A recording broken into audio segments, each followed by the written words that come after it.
کیا کہنا چاہیں گے اعجاز الحق صاحب؟ جی پاکستان کی تاریخ میں جو کہ 1948 میں جنگ ہوئی تھی، اس کے بارے میں تو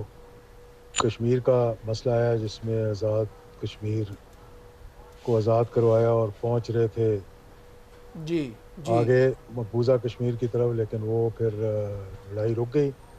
65 کی جنگ ایسی ہوئی ہے جو کہ بہت سے لوگوں نے پاکستان کے اندر دیکھی اور بہت سے معجزے دیکھے، اور وہ ہندوستان نے جب فیصلہ کیا تھا کہ ہم جو ہے وہ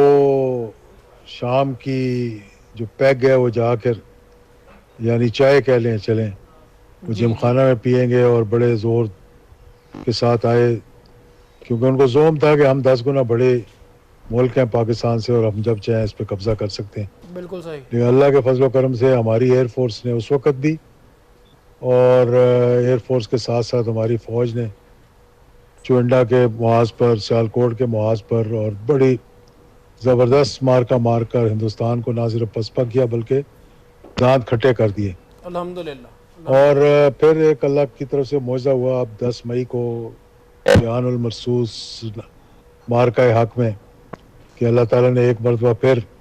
جو ہندوستان نے پہلگام میں رو نے اور موساد نے مل کر جو پروگرام بنایا تھا دھماکہ کرانے کا، جی اور اس میں جی انہوں نے پاکستان پر الزام لگایا اور اس کے بعد پاکستان پر حملہ کرنا تھا تاکہ پاکستان کو ڈیفیوز کر سکیں، اور اس کے بعد جو ہے ایران پر حملہ کر سکے اسرائیل امریکہ کے ساتھ مل کر۔ لیکن اللہ کے فضل بالکل و صحیح۔ کرم سے نہ صرف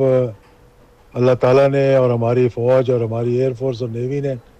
پاکستان کو محفوظ کیا، لیکن ہندوستان کو ایسا سبق سکھایا کہ اگلے بہت سالوں تک وہ یاد رکھیں گے اس کو۔ اور پھر وہی ہوا کہ اسرائیل بھی جی جی سیز فائر کرنے پر مجبور ہو گیا، اور ایران کو اللہ تعالیٰ نے فتح دی، پاکستان کو فتح دی،